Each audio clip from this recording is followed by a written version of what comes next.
What's up, guys? This is Hey, everybody. I'm Dante. and this is Chris. So we're here bringing you the start of my what I call the competitive series. The very first topic I want to cover is things you should bring to a tournament. You know, there's some basic equipment you should obviously bring to a tournament, and believe it or not, I've been in the competitive scene for a while, and I've seen people forget all of these things. Obviously, the very first thing you're going to want to bring to a tournament is your deck. Your deck. Definitely your deck. If you don't have your deck, you can't play. I've been to tournaments, mostly in the local scene, where they actually did not bring their deck. Oh, God. And, really? Yeah, so they had a deck list and everything. They left the house, and they forgot that to even bring the deck itself. They had their trade binder, and they left their deck at home. That's bad. Yeah, it's very bad. The second thing you want to bring to a tournament, any tournament at all, you must have deck sleeves. Like, you don't really have to, but who's playing in tournaments? Who is playing in this game without their deck sleeves? Anybody? Apparently that guy over there. Yeah, somebody's playing without deck sleeves, but that's a good way to get your cards ruined.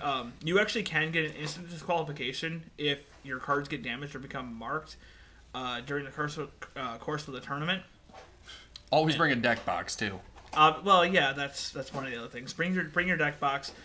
But again, I have seen people play tournaments without sleeves, and their deck gets ruined. They get water all over their cards, and it's a nightmare because some of these people play with expensive decks. This is normally kids that are doing this, though, but make sure you have your deck sleeves. Also bring extra sleeves, because it is possible for one of your sleeves to get damaged. At any given time, a judge can say, hey, by the way, this sleeve is like too worn. Bring extra deck sleeves. What else should you bring?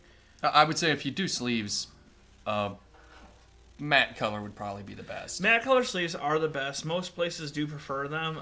You don't necessarily have to have matte colored sleeves. People have sleeves of all kind of things. I know in some games they do require matte sleeves. Pokemon TCG actually being one that requires matte sleeves. Yeah, like, Ben, toss me my deck box. In front of you. Green one. Yeah, sorry about the bit. It was easier to set it up this way. Chris is over here on me, but I know you're seeing him on this end. Yeah. So it's kind of funny. But yeah, matte, for some people that are bad with artsy terms, matte, just plain color, like this. Yeah. For my current deck. Let's see, what else should people bring to a tournament? Oh, yeah. Bring your money, because a lot of tournaments have an entry fee. Usually something like $5, or if you're in some tournaments like a higher end, might be $20 to enter. You'll get something out of it at the end of the day, but just make sure you bring money to a tournament. And you might need money for food. It also doesn't hurt to bring a small snack of some kind. You can't eat during matches, but you can always have something to eat, between your matches or whatever. Bring water with you too, because you're gonna want to drink water. You can't do it during duels. You can't actually have food at the table during a match, but you can afterwards. Just common sense things. Other things you should bring: a calculator to calculate life points. You're also gonna want to bring a pen and paper, because it's always good to have a record of those things. If there's ever a dispute in life point totals, the judge needs to be able to quickly look at the list. Okay, how did we get to there? They might have to reconstruct the entire game. So just keeping double check on your life points at all times is a really good idea. Another thing you should always have, a mat. I mean, you can play the game just bare tabletop, but bring a mat. Mats are cool. It really is better if you have a marked mat, especially now with links being in the game.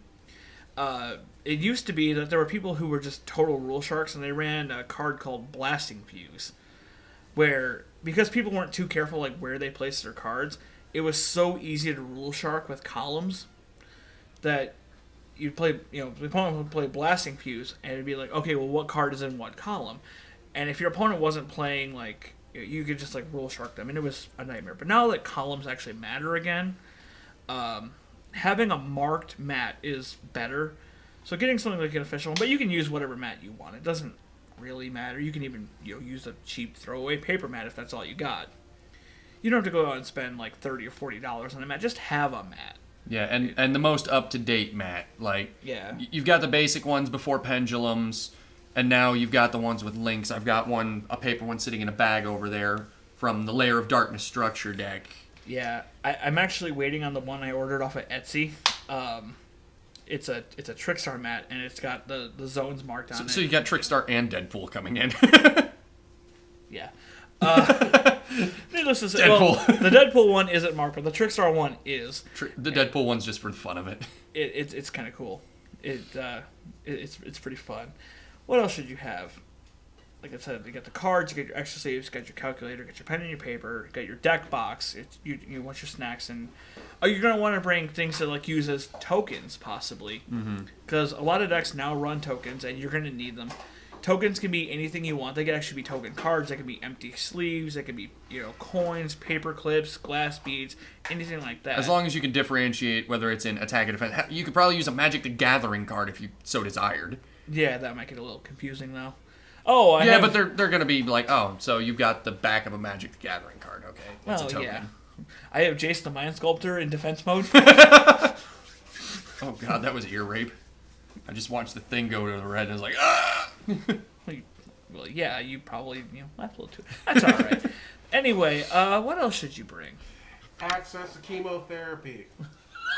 Because you are going to face some cancerous decks. Yeah. For anyone who is sensitive about cancer, we apologize, but there are some decks that are like diseases. Yeah. I admit it's like a disease. My Trickstar deck is among those. I will fully admit that. Paleos. My Paleozoics are fun. You know it. Everyone loves them. Everyone loves them.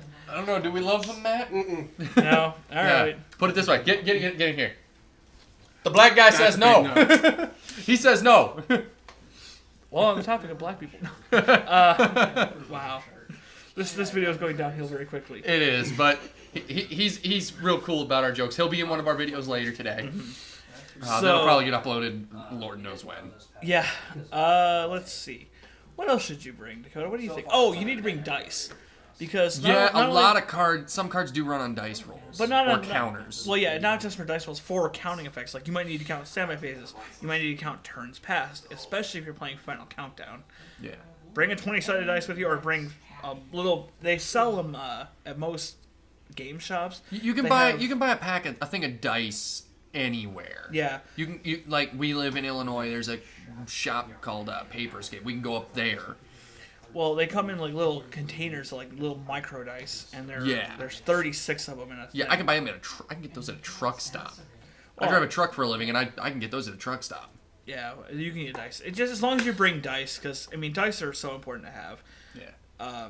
There are some optional things you can bring too, like a trade binder. Yeah, optional things. You can bring a trade binder. That's another topic that I'll get into later, but always keep your eye on it. I've lost a trade binder at a tournament before. It sucks. Isn't that how you got kicked out of Chicago? Someone stole your trade binder and you put your knife through theirs? That's a different story. Yeah, don't lose your temper. Yeah. You will get kicked out. But that's a different topic we'll cover later, about the do's and don'ts of... Younger version of him, pretty much. That's a different topic we'll cover later. But yeah, those are kind of like the basic things you should bring. Bring extra cards in case like something. Bring extra copies of your cards. If you have them, obviously you're not going to want to carry around like 10 evenly matched in case one of yours gets damaged or something. But in case something does happen to one of your cards, or something you like maybe lose one somehow, or it gets damaged in some way. Yeah, like kaiju's. If it's on your opponent's field and they forget to give it back to you. Yeah, well, that's if you're using different color sleeves from your opponent, that's not a big deal. Hopefully. Yeah. Or there are different size sleeves too. You got the normal, which fit Pokemon and Magic, and then like mine here, I'll show you. They're small sleeves. They are actually made for the Yu-Gi-Oh cards to fit around them perfectly. Right. Yeah. Yeah. And yes, that was my Sarjuja that I got out of tins. You'll see that video later. Hey, I got 2 Boral swords in my packs yesterday, so. Eat me. Just saying. No, gentlemen. Humble You're brag. on camera. I know we are. Yeah, we're on camera. That's fine. That's why we can say eat me. Yeah, that's really kind of like what you really need to bring. You know, if you do have your trade binder, you know, make sure it's not like too big. You don't want to bring your entire collection in a binder. That just gets obnoxious. I don't think you could physically do it. No, not in one. Multiple of them, yeah. I would need to put several binders in 20-gallon totes and then lug those around. Yeah, screw that. You need to see his collection. It's enormous. Yeah, I'm running out of places to put them. I got tins if you need them. I'm running out of places to put them. Got a place to put the tins? Yes, I'm running out Jeez. of places to put them. Jesus. Yeah, that's really kind of like the main thing I want to cover in the topic. I can't think of anything else that you absolutely must have at a tournament. You know, bring your common sense. Sure. People, make sure you've done your homework. It's like Hey, what Ben. your kind of event is. Dylan's here. Can someone grab the door? Yeah, it's a door. Sorry. So anyway, that's all I want to talk about in this video. Dakota, if you have anything else to add, otherwise we'll just end the video here. Yeah, definitely a big thing being the common sense. But like he said, we'll cover... We're going to go into tournament etiquette. Yeah, we're going to go later into in the etiquette, series. sportsmanship, things to watch for, and stuff like that here in other videos. So if you like the video, go ahead, hit the subscribe and like button, hit that little notification bell so you can see what we upload next, and we'll see you all next time. Peace out. Yeah, you got your own camera now, dude. Oh, yeah.